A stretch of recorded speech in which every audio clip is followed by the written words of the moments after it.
بسم اللہ الرحمن الرحیم. جناب صدر، سامعین کرام، میں سب سے پہلے تو مبارکباد دیتا ہوں ڈاکٹر قاضی عابد کو اس موضوع کے انتخاب پر، اس لیے کہ مختلف اصناف ادب جنہیں ہم جانتے ہیں اس میں فکشن کی جتنی بھی اصناف ہیں ہم نے ابھی تک ان کو پڑھنے کا طریقہ دریافت نہیں کیا، اور سب سے ضروری تھا ساری یونیورسٹیوں کے لیے، تمام علمی اداروں کے لیے اور ادبی انجمنوں کے لیے انتہائی ضروری ہے کہ پہلے وہ یہ تو سیکھیں ہمیں فکشن پڑھنا کیسے چاہیے، اس لیے کہ فکشن پڑھنا ہمیں جب تک نہیں آئے گا اس وقت ہمیں فکشن لکھنا بھی نہیں آئے گا. اور نہایت بدقسمتی کی بات ہے کہ کم از کم جسے ہم میجر فکشن کہتے ہیں یا لانگ فکشن کہتے ہیں جدید دنیا میں، ناول، وہ اردو میں ہماری بدقسمتی ہے کہ ایک بھی ناول ایسا نہیں ہے جسے ہم عالمی معیار کے ناول کے برابر رکھ سکیں. اور اس کی وجہ یعنی اس کی بہت سی وجوہات میں سے ایک وجہ یہ بھی ہے کہ ہمیں معلوم ہی نہیں ہے کہ فکشن کیا ہے اور اسے کیسے لکھنا چاہیے اور کیسے پڑھنا چاہیے. دنیا میں جب یہ دونوں اصناف ایجاد ہوئی، یہ انڈسٹریلائزیشن کا زمانہ ہے. کتنی بہت حیرانی کی بات ہے کہ انڈسٹریلائزیشن اور ماڈرن فکشن ایک دوسرے کے ساتھ ساتھ پیدا ہوئے دنیا میں. اور ظاہر ہے اگر آپ غور کریں تو دنیا کی جتنی بھی اصناف آپ کو ملے گی وہ ہر قوم کے مزاج اور اس دور کی ضرورتوں نے پیدا کی. یعنی ہر دور اپنے لیے صنف ادب کا انتخاب خود کرتا ہے.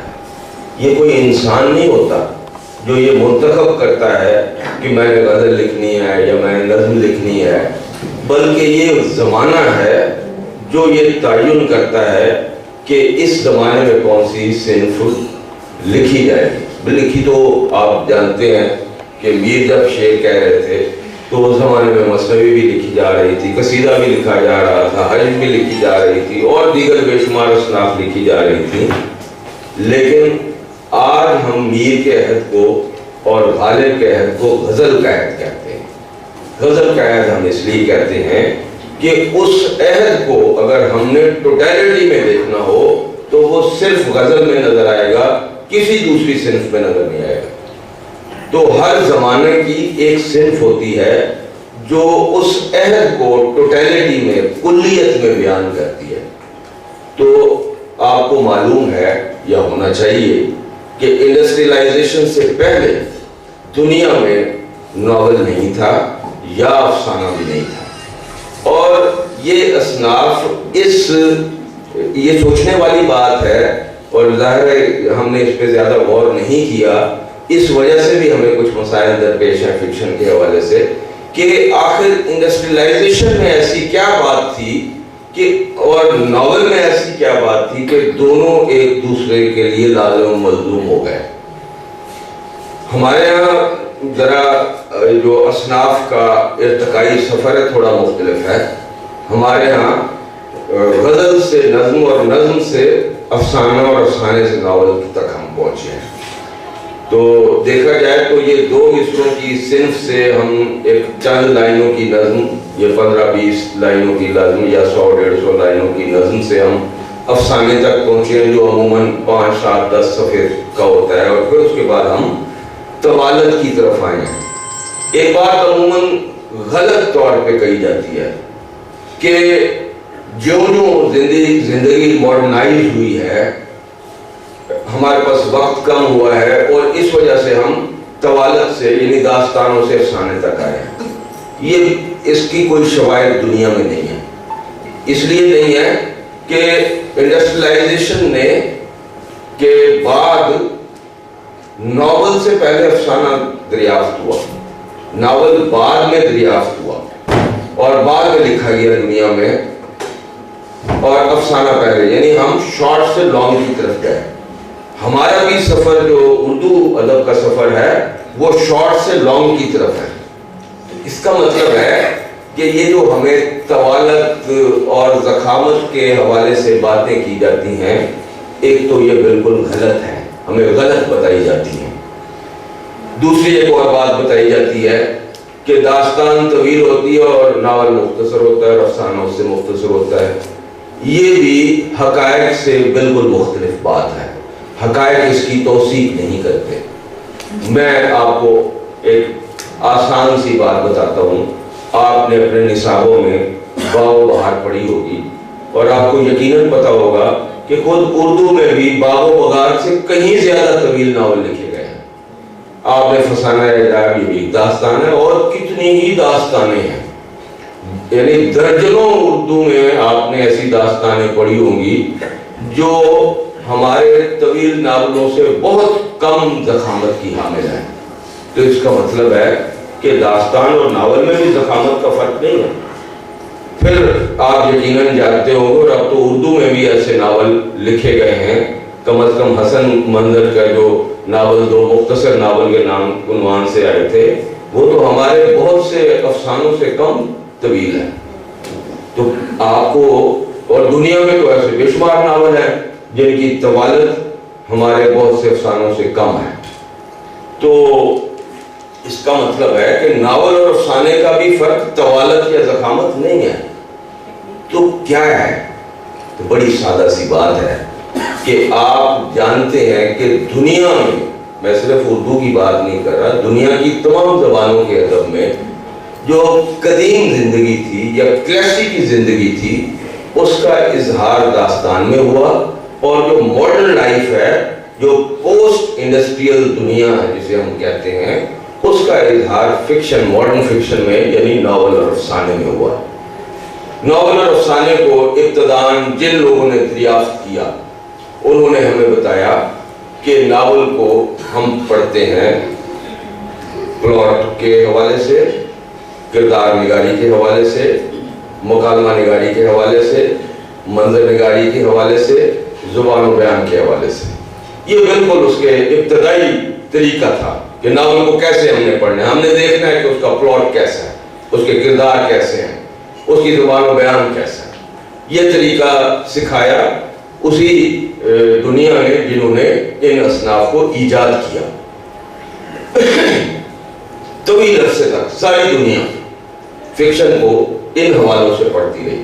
جب بھی فکشن کو پڑھا گیا، یہ دیکھا گیا کہ ان حوالوں سے وہ کیسا ہے، یعنی اگر اس کا پلاٹ، اور خود آپ جب پڑھتے ہیں تو آپ کو بھی ابتداً یہی پڑھایا جاتا ہے، آپ ناول کا پرچہ پاکستان کی ساری یونیورسٹیوں میں اسی حوالے سے پڑھایا جاتا ہے کہ فنی حوالے سے پلاٹ تک ہم کیسے پہنچے، کرداروں تک ہم کیسے پہنچے، اور ہمارے ذہن میں یہ بات راسخ ہو جاتی ہے کہ فکشن کا مطلب یہ 5 اس کے عناصر ہیں۔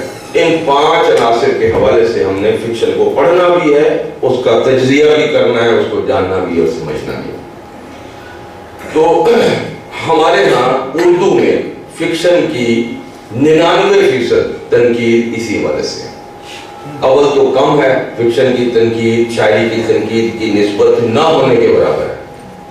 پھر کچھ تنقید وہ ہے جو یونیورسٹیوں میں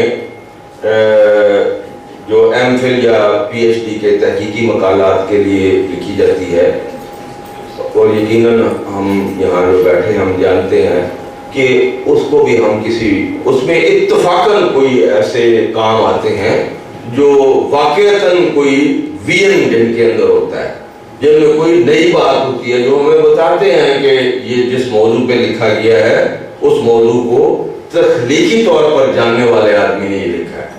ورنہ کیا ہندوستان اور کیا پاکستان ہماری یونیورسٹیوں میں ہونے والا، میں یونیورسٹی میں پڑھاتا ہوں اور یونیورسٹی میں کھڑے ہو کے یہ بات کر رہا ہوں، اور اتنی طاقت تو ہمارے اندر ہونی چاہیے کہ ہم یہ بات سمجھیں کیونکہ جب تک ہم اس بات کو سمجھیں گے نہیں اور تسلیم نہیں کریں گے اس وقت تک ہم اس تہذیب میں کوئی تبدیلی بھی پیدا نہیں کر سکتے. تو اگر میری باتیں ناگوار ہیں تو میں معافی چاہتا ہوں اس کے لیے. تو وہ نہیں ایسا کام ہوتا ہمارے یہاں.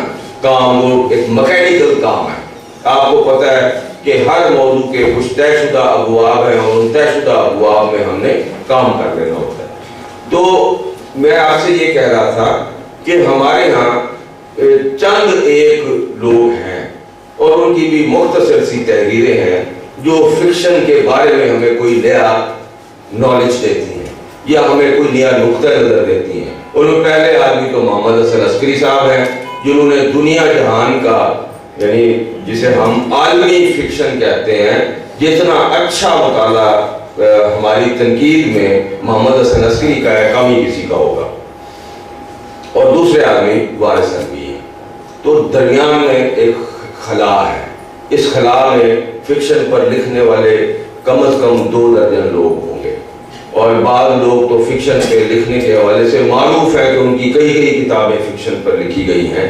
لیکن جب ہم ان کو پڑھتے ہیں, پڑھنا تو شاید مشکل ہے, دیکھتے ہیں, جب ہم دیکھتے ہیں انہیں تو ہمیں دیکھ کے پتہ چل جاتا ہے کہ ان کو پڑھنا بے فائدہ ہے, وقت کا ضیاع ہے. کیوں؟ اس لیے کہ وہ ہمیں فکشن پڑھنے کا طریقہ نہیں بتاتی, ہمیں وہی باتیں بتاتی ہیں, وہی پلاٹ, وہی کردار نگاری. اب ہم کیا کریں؟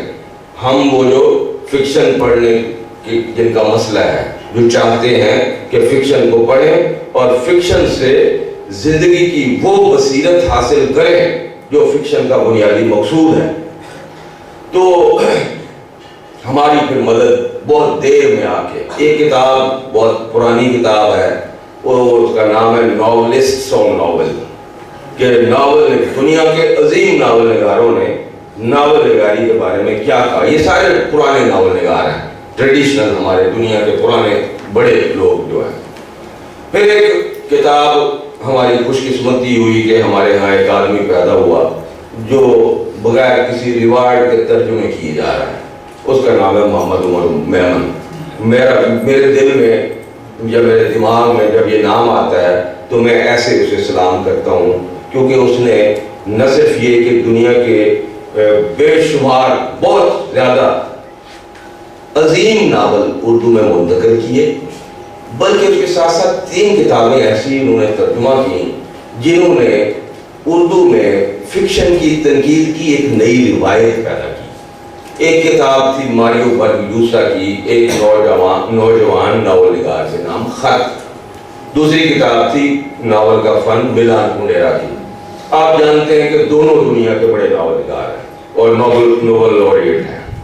پھر ایک انہوں نے کتاب ناول نگاری کا فن کے نام سے 3 جلدوں میں ترجمہ کی, جس میں نوبل انعام یافتہ ناول نگاروں کے انٹرویوز تھے. اور کیا انٹرویوز ہیں کہ وہ انٹرویو خود یعنی فکشن پارے ہیں اور زندگی صرف یہ نہیں کہ ناول کو دیکھنے سمجھنے کا ایک تخلیقی نقطہ نظر آپ کو دیتے ہیں, بلکہ وہ آپ کو زندگی کو سمجھنے کا بھی ایک نیا اور تخلیقی نقطہ نظر دیتے ہیں. اچھا, یہ جب ہم نے یہ کتابیں پڑھی, یہ والی کتابیں جن کا میں نے ذکر کیا, تو یہ محسوس ہوا میں تقریباً 35 سال سے ناول پڑھ رہا ہوں. میں ناول کے علاوہ کچھ نہیں پڑھتا. اپنی مرضی سے جب مجھے کوئی کتاب پڑھنی ہوتی ہے تو میں صرف ناول پڑھتا ہوں. حالانکہ میں شاعر ہوں, شاعری مجھے بے پناہ پسند ہے. ایسے شاعر اقبال اور غالب اور میر جیسے اور راشد اور مجید امجد جیسے ہیں, میری جان جاتی ہے ان میں. لیکن اس کے باوجود میں جب اپنی مرضی سے پڑھتا ہوں میں فکشن پڑھتا ہوں. کیوں میں فکشن پڑھتا ہوں؟ اس کی وجہ یہ ہے کہ یہ جو میں نے آپ کو کہا کہ پوسٹ انڈسٹریل دنیا جسے ہم کہتے ہیں, اس میں کون ہوں اس کا جواب صرف فکشن نے دیا ہے. کسی اور صنف ادب میں مکمل طور پر ٹوٹیلٹی میں یہ بتانا کہ میں کون ہوں. اچھا, میں صرف اس بات کے کو سمجھانے کے لیے ایک چھوٹی سی 2 کوٹیشنز جو ہے، ان لفظ تو نہیں ہیں ان کے، لیکن اس کا جو بنیادی تھیم ہے وہ یہ ہے۔ مارکس نے کہا کہ میں نے جو جتنی اکنامکس بالزاک کے ناولوں سے اخذ کی ہے اتنا اکنامکس کی کتابوں سے نہیں اخذ کی۔ یہ یعنی دنیا کے جدید دنیا کے سب سے بڑے انسان کی کوٹیشن ہے۔ پھر ایک دوسرا بڑا اپنے علم کا آدمی ہے فرائڈ۔ فرائڈ نے کہا کہ میں نے دوستوفسکی کے ناولوں سے انسانی نفس کے بارے میں جو علم حاصل کیا ہے وہ نہ میں نے اپنے کلینک میں آنے والے مریضوں سے اخذ کر سکا ہوں، نہ میں نے نفسیات کی کتابوں سے اخذ کیا ہے۔ یہ بات میں نے آپ کو اس لیے بتائی ہے کہ یہ دونوں چیزوں کا تعلق انسانی وجود کے ساتھ ہے۔ یہ جو ایک لفظ میں نے آپ سے کہا ہے انسانی وجود، یہ براہ راست ناول سے منسلک ہے، اس کا تعلق شاعری سے نہیں ہے۔ میں نے پہلے اس لیے بتا دیا کہ میرے لیے شاعری بہت بڑی حقیقت ہے، لیکن جب ہم بات کرتے ہیں کسی خاص ریفرنس سے تو پھر ہمیں یہ چیزیں بھول جانی پڑتی ہیں۔ انسانی وجود کا براہ راست سروکار فکشن سے ہے۔ یہ تو آپ کو بھی پتہ ہے کہ انسان نے زبان بھی فکشن سے ایجاد کی، کہ جب وہ شکار کر کے آیا اور اس نے اپنی شکار کی کہانی بنائی تو اسی کے اندر سے زبان نے جنم لیا اور اسی سے پیدا ہوئی، اسی سے لفظ بنے، اسی سے لفظوں نے علامتوں کی شکلیں اختیار کی۔ فکشن انسانی وجود کی پہلی ڈیمانڈ ہے، پہلی اس کا تقاضا جو ہے وہ فکشن ہے۔ اب انسانی وجود کو قدیم دور میں داستانوں میں پیش کیا گیا۔ قدیم یعنی پری انڈسٹریل سوسائٹی کا انسان داستان میں پیش کیا گیا۔ کیوں داستان میں پیش کیا گیا؟ کیونکہ داستان ایک سادہ معاشرے کی صنف تھی۔ سادہ معاشرے میں یہ ساری باتیں جو آپ کو داستانوں کے حوالے سے بتائی جاتی ہیں یہ ممکن ہوتی ہیں۔ اس کے کردار آپ کو نہیں ملیں گے، یعنی یقیناً وہ کردار تو معاشروں سے ہی نکلتے ہیں اور سارے تصورات بھی اس سوسائٹی سے نکلتے ہیں، لیکن وہ کردار کون سے ہیں؟ وہ کردار ہے بادشاہ، وہ کردار ہے وزیر، شہزادی، شہزادے، سپہ سالار، سورما، یعنی ایلیٹ کلاس اس کی جو لیونگ پرسنالٹیز ہیں، جو زندہ انسان ہیں، وہ جو ہے وہ عام آدمی نہیں ہے، وہ ایلیٹ کلاس ہے۔ اور اس کے علاوہ دوسرے کردار ہیں جنہیں ہم مافوق الفطرت کردار کہتے ہیں۔ اس میں جادوگر ہوں گے، اس میں ساحرائیں ہوں گی، اس میں جن ہوں گے، پریاں ہوں گی، دیو ہوں گے اور اس طرح کی چیزیں ہوں گی۔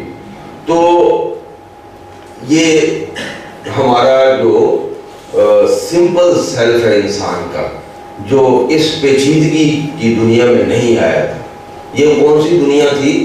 جس کے بڑے سے بڑا شہر بھی ہمارے قصبوں سے چھوٹا تھا، یہ وہ دنیا تھی۔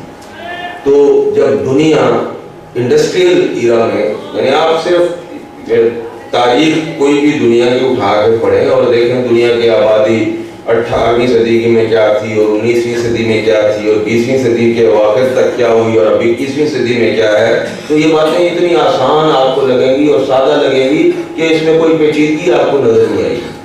اب ہوا کیا؟ ہوا یہ کہ آپ کی سوسائٹی کمپلیکس ہوتی گئی۔ کمپلیکس ہوتے ہوتے ہوتے جب باہر کمپلیکس ہوا تو ہمارا اندر بھی کمپلیکس ہو گیا۔ جب ہمارا اندر کمپلیکس ہو گیا تو اس کو پیش کرنے کے لیے نہ شاعری کیپیبل رہی اور نہ داستان کیپیبل رہی۔ اس وقت آپ کے لیے دنیا میں کچھ دانشوروں نے، کچھ سوچنے والوں نے یہ اصناف ایجاد کی کہ اب یہ وہ ذریعہ ہے جس سے ہم انسانی وجود کے بارے میں جان سکیں۔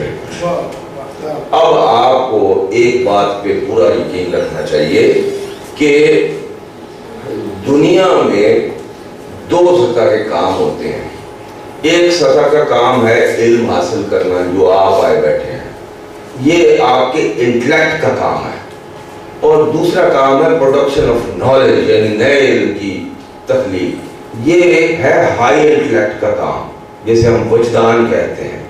وہ وجدانی سطح پہ، یعنی آئنسٹائن سے لے کے کارل مارکس تک، اور کارل مارکس سے لے کے دوستویفسکی تک تمام نیا علم آپ انسانی وجدان نے تخلیق کیا ہے. اچھا، وجدان جو علم تخلیق کرتا ہے وہ اس کائنات میں پہلے سے موجود نہیں ہوتا، وہ اس کو پہلی دفعہ وجود میں لا رہا ہوتا ہے. تو شاعری بھی انسانی وجدان نے تخلیق کی، اور فکشن بھی انسانی وجدان نے تخلیق کیا، اور سائنس بھی انسانی وجدان نے تخلیق کی. جو لوگ کم پڑھے لکھے ہوتے ہیں وہ علوم میں ڈفرینشیٹ کرتے ہیں اس کو، یعنی وہ کہتے ہیں کہ آپ کو یہ تجربہ ہوگا، آپ کسی کو بتائیں میں اردو کر رہا ہوں تو بڑی حکایت سے دیکھتے ہوں گے آپ کو. کیوں؟ کیونکہ انہیں پتہ ہی نہیں ہے کہ علم ہوتا کیا ہے. وہ تو یہ دیکھتے ہیں کہ علم کے نتیجے میں پیسے کتنے ملتے ہیں. یہ جو میں نے آپ کو بات بتائی ہے یہی انڈسٹریلائزیشن ہے.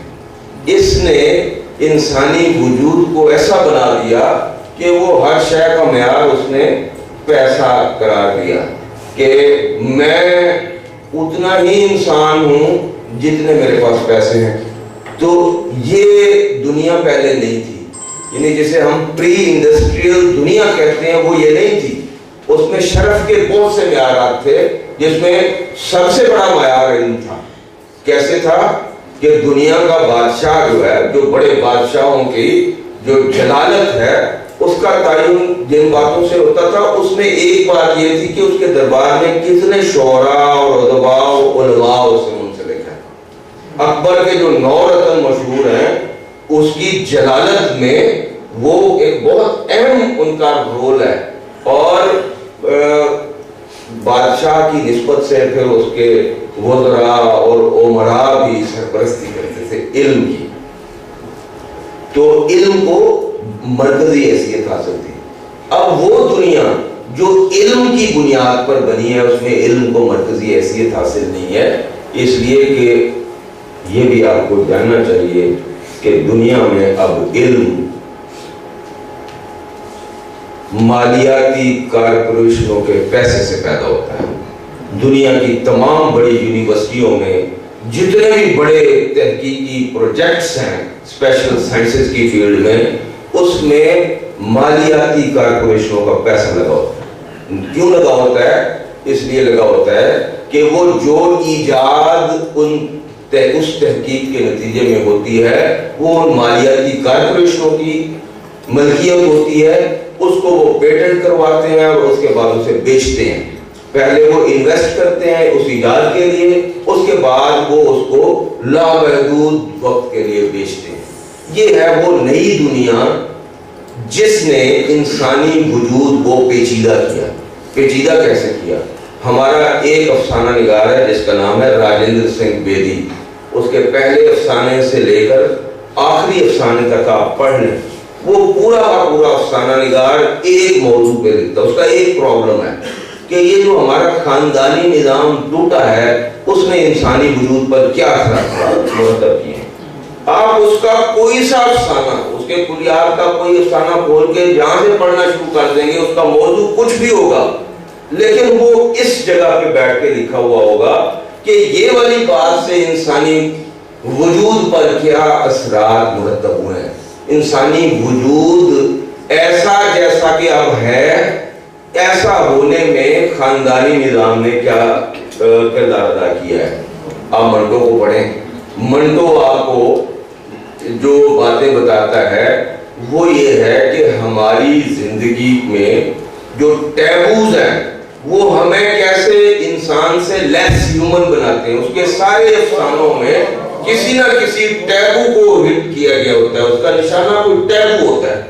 تو اگر آپ افسانوں کو، یعنی یہ ہمارے بڑے افسانہ نگار تھے، تو اسی طرح آپ انصار صاحب کو پڑھیں.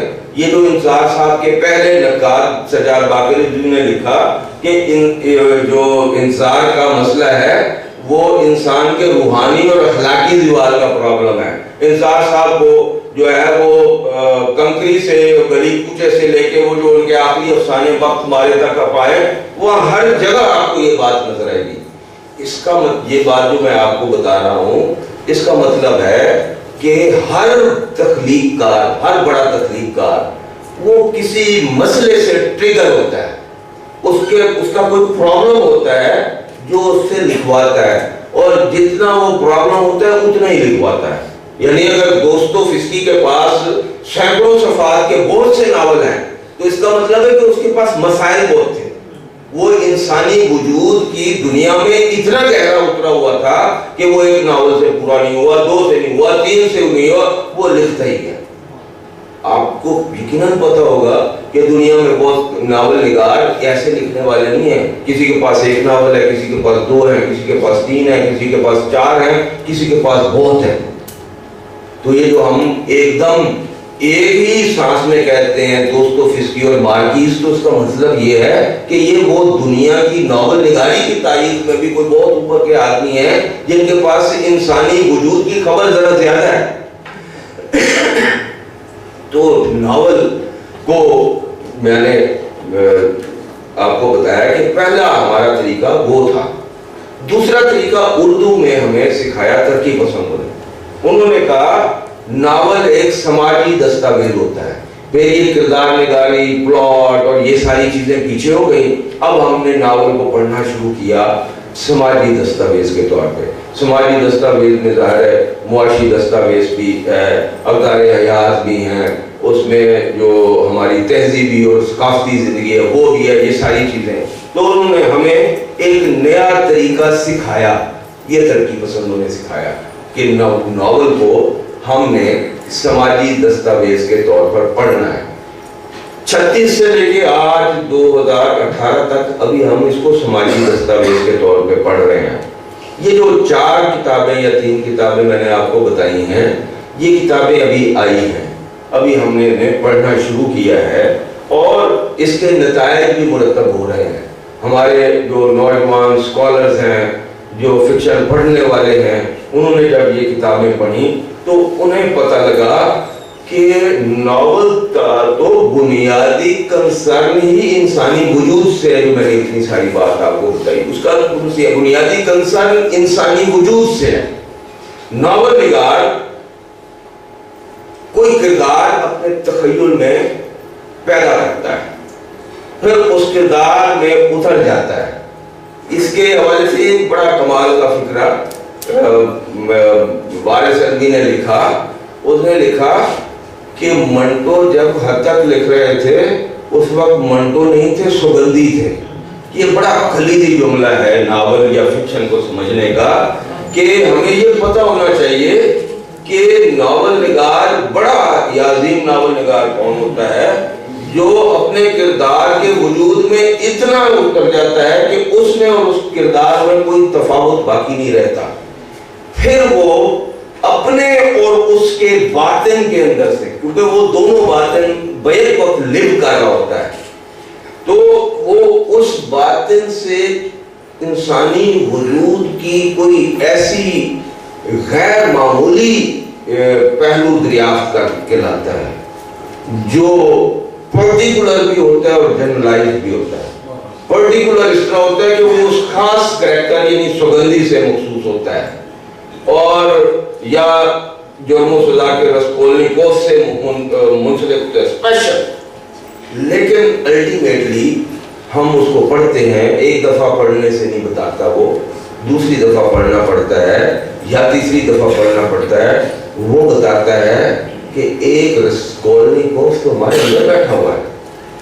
پھر ہمیں آہستہ آہستہ پتہ لگتا ہے کہ دنیا میں جتنے ناول لکھے گئے ہیں وہ تو اس کے جو کردار ہیں وہ کوئی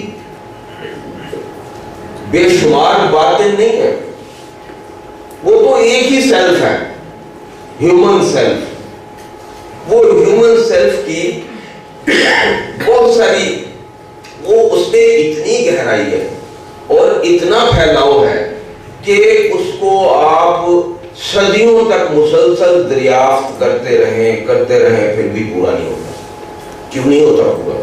یہ جو ہم آپ بیٹھے ہوئے ہیں، یہ جو ہم جتنے نظر آ رہے ہیں، یہ تو 1% ہے۔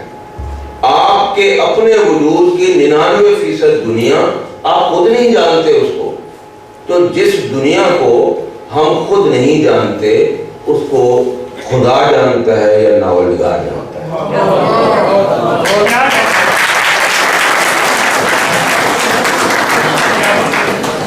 تو وہ اس کو اپنے فن کے ذریعے سے وہ اس میں پینیٹریٹ کرتا ہے اور وہاں سے ایسی ایسی یعنی ہماری حقیقتیں ہمیں دریافت کر کے بتاتا ہے جن سے ہم پہلے آگاہ نہیں تھے، ہم اس سے پہلے واقف نہیں تھے۔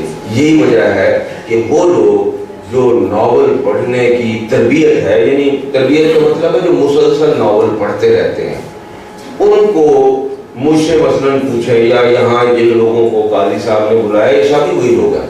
اور یہ جو ابھی بات ہو رہی تھی کہ یہ نوجوان لوگ ہیں، میں آپ کو پوری ذمہ داری سے یہ بتا رہا ہوں کہ ان سے بہت سینئر لوگ بھی فکشن کے معاملے میں ان سے بہت کم جانتے ہیں یونیورسٹیوں میں بیٹھے ہوئے، اس لیے کہ مجھے اتفاق سے پاکستان کی تقریباً ساری یونیورسٹیوں میں مختلف سیمینارز اور کانفرنسز کے سلسلے میں جانا پڑتا ہے اور جا کے لوگوں کو سننا پڑتا ہے، اور سن کے میں جو چیز میں نے بھی نکالی ہے، میں تو ان کی نظر پہ بھی مجھے قاضی صاحب اتنے ذہین نہیں لگتے تھے جتنے مجھے اس سیمینار میں نظر آئے ہیں کہ انہوں نے ایکوریٹ ان لوگوں پہ جا کے ہاتھ رکھ دیا ہے جن کی زندگی کا مقصود ہی فکشن ہے۔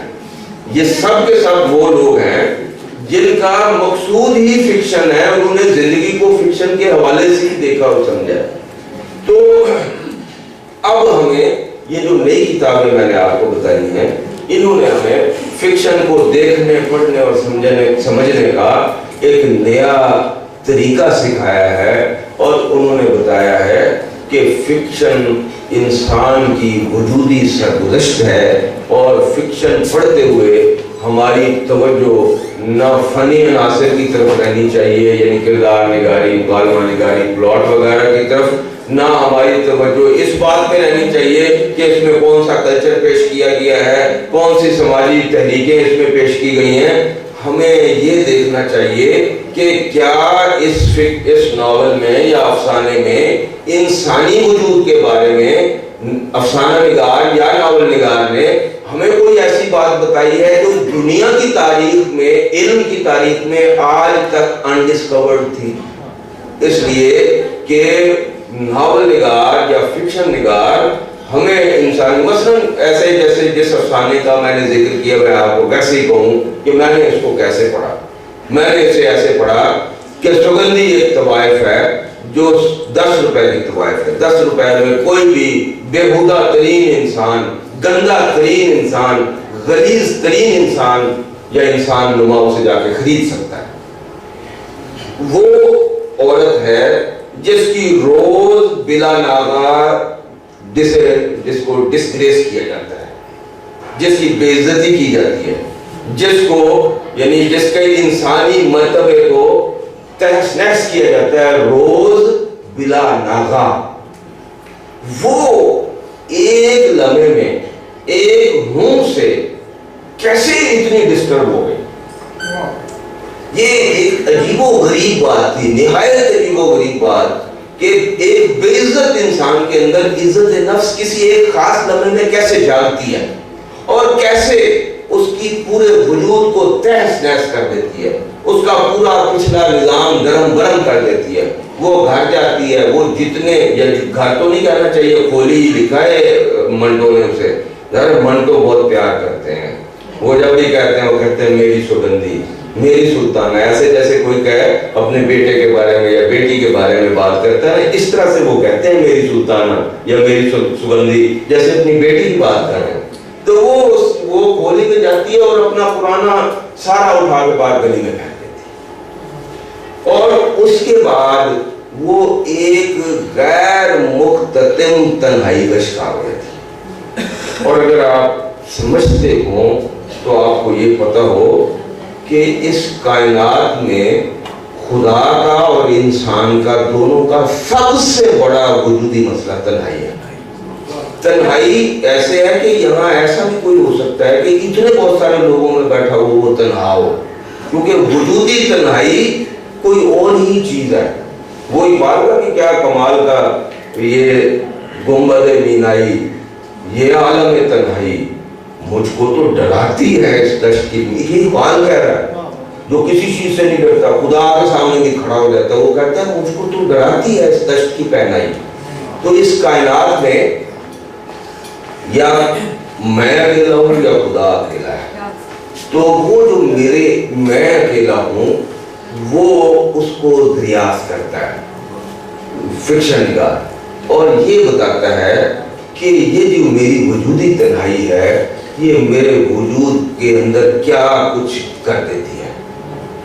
اب مجھے ویسے ہی یاد آ گیا، یہاں ایک ناول شاندور مرائی ایک ناول نگار ہے، اس کا ناول ترجمہ کیا محمد عمر میمن صاحب نے. اللہ نے جزائے خیر عطا فرمائے اور ان کے درجات دنیا و آخرت میں بلند کرے.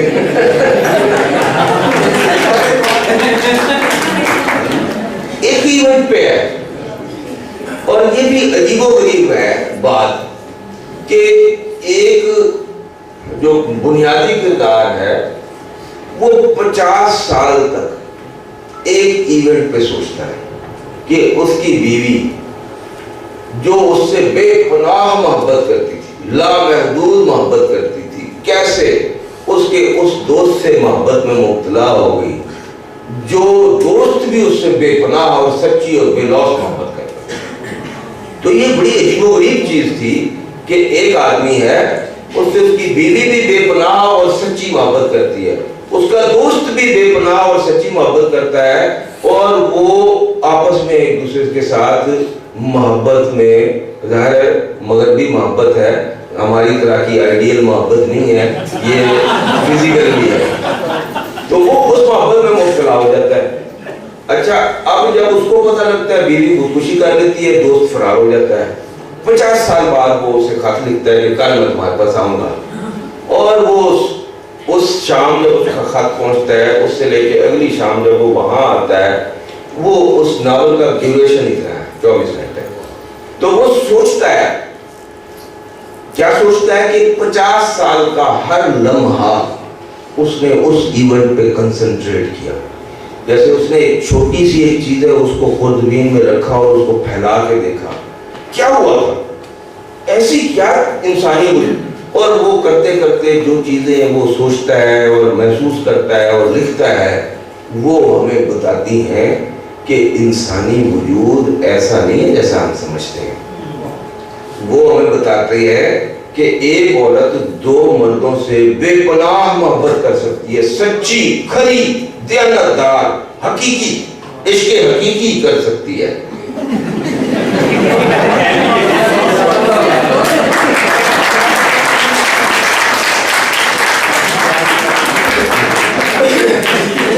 پڑھنا ہمیں سکھایا گیا دنیا بھر میں، پھر ہمارے ہاں بھی، اور ہمارے یہاں پھر ہمیں یہ بتایا گیا کہ یہ سماجی دستاویز ہے.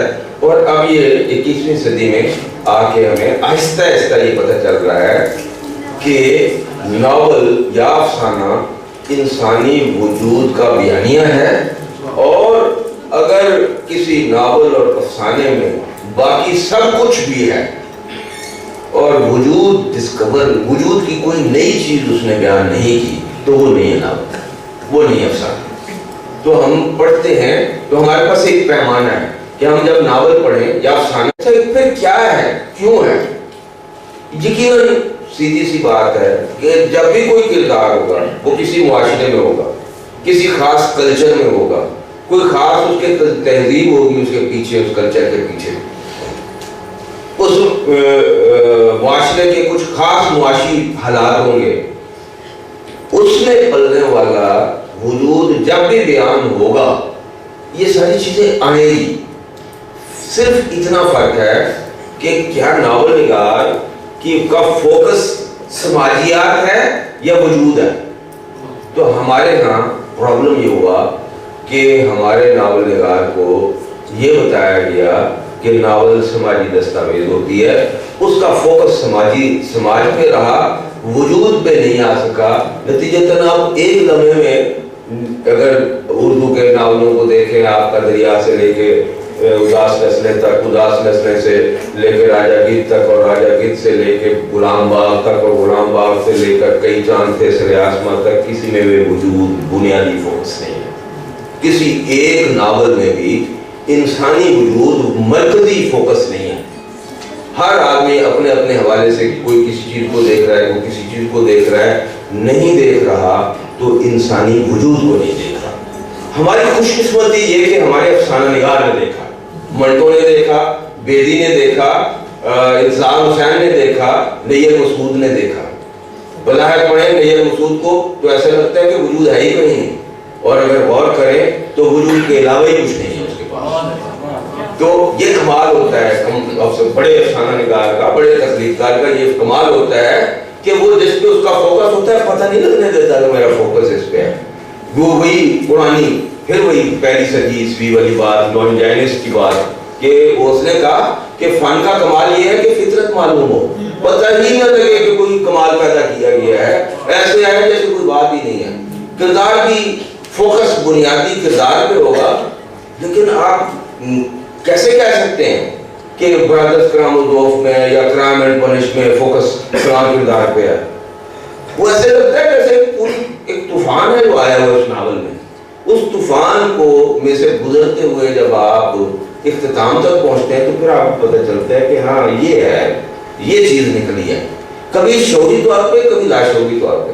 دیکھیں ایک بات تو یاد رکھیں کہ ادب کے معنی ڈھونڈنا سب سے کم تر درجے کا کام ہے، اس لیے کہ بے معنی سے بے معنی اور لفظ سے لفظ فن پارا مجھے آپ دیں، میں آپ کو اس کے معنی بتاؤں گا، آپ کسی کو دیں وہ آپ کو اس کے معنی بتائے گا۔ معنی ڈھونڈنا کوئی مسئلہ نہیں ہے، اصل چیز ہے فن پارے کو اپنے وجود پر وارد کرنا۔ یعنی جب آپ شعر پڑھیں، جب آپ نظم پڑھیں، جب آپ افسانہ پڑھیں یا ناول پڑھیں، آپ کا پورا وجود اس میں شامل ہو، اور اس کی ایک نشانی ہے، اس کی نشانی یہ ہے کہ جب آپ پڑھ رہے ہو تو آپ ارد گرد سے کٹ جائیں۔ یہی ہوتا ہے، ناول ذرا طویل ہے تو کیا ہوتا ہے، ہم پڑھتے ہیں اور ہمیں اپنی دنیا و معافی سے ہم بالکل بے خبر ہو جاتے ہیں، اور جب وہ ناول ختم ہوتا ہے تو ہمیں لگتا ہے کہ ہم کسی اور دنیا سے پھر ایک اور دنیا میں آ گئے ہیں۔ ناول پڑھنا آپ کو میں بتاؤں کتنا کمال کا کام ہے کہ آپ میں سے جو ناول نہیں پڑھتے یا نہیں پڑھیں گے آئندہ، وہ ایک زندگی گزاریں گے، اور ہم سب کو جو جتنے ناول پڑھیں گے ہم اتنی زندگیاں گزاریں گے۔ تو یہ بری بات ہے کہ ایک زندگی، اور تقریباً آپ سوچیں کہ دنیا کی اکثریت کو ایک زندگی گزارنے کی توفیق حاصل ہوتی ہے، ناول لکھنے والے اور پڑھنے والے کو اتنی زندگیاں گزارنے کا موقع ملتا ہے۔ سو اگر آپ چاہتے ہیں کہ آپ ایک زندگی میں بہت ساری زندگیاں گزاریں تو آپ کو پھر ناول پڑھنا چاہیے، اور ناول ایسے پڑھنا چاہیے جیسے وہ آپ کی کہانی ہے۔ یہ ناول آپ کے وجود کے بارے میں لکھا گیا ہے، اس لیے کہ انسانی وجود ایک ایسی حقیقت ہے کہ آپ اسے، معاشرہ اسے کہتا ہے یہ ہندو ہے، یہ یہودی ہے، یہ عیسائی ہے، ناول نگار کہتا ہے نہیں یہ وجود ہے، اور یہ وجود ہندوستان میں بھی ویسا ہے، روس میں بھی ویسا ہے، جرمنی میں بھی ویسا ہے، مذہب، زبان، کلچر، ہر چیز کے فرق کے باوجود اندر سے یہ وہی ہے۔ سو میں یہاں جرمنی کے انسان کے بارے میں جو افسانہ یا ناول لکھ رہا ہوں، یہ اصل میں پاکستان کے انسان یا کے بارے میں لکھ رہا ہوں، پاکستان میں رہنے والے وجود کے، اس لیے جب ہم وہ پڑھتے ہیں تو ہمیں لگتا ہے ہماری کہانی ہے۔ دیکھیں کلچرل ڈیفرنس کون نہیں جانتا، ہمیں پتہ ہے کہ ہم یہاں روپیہ کہتے ہیں، وہ روبل کہتے ہیں، تو یہ کیا اتنی بڑی بات ہوگی کہ انسان بدل جائے گا؟ تو روپیہ اور روبل، ہو سکتا ہے کل وہ روبل کا نام کچھ اور رکھ دیں، ڈالر ہی کر دیں، جیسے چین نے کر لیا، چین والے ڈالر ہی سے بات کرتے ہیں ساری دنیا کے ساتھ۔ تو وہ ہو سکتا ہے وہ ڈالر ہی کر دیں، لیکن انسان کو نہیں بدل سکیں گے، اس لیے کہ انسان باہر اس کائنات کی سب سے بڑی حقیقت ہے، اور اگر مجھے قتل نہ کریں تو میں کہوں گا کہ خدا سے بھی بڑی حقیقت ہے، اس لیے کہ خدا تو تب ہے جب میں ہوں، میں نہیں ہوں تو خدا بھی نہیں ہے۔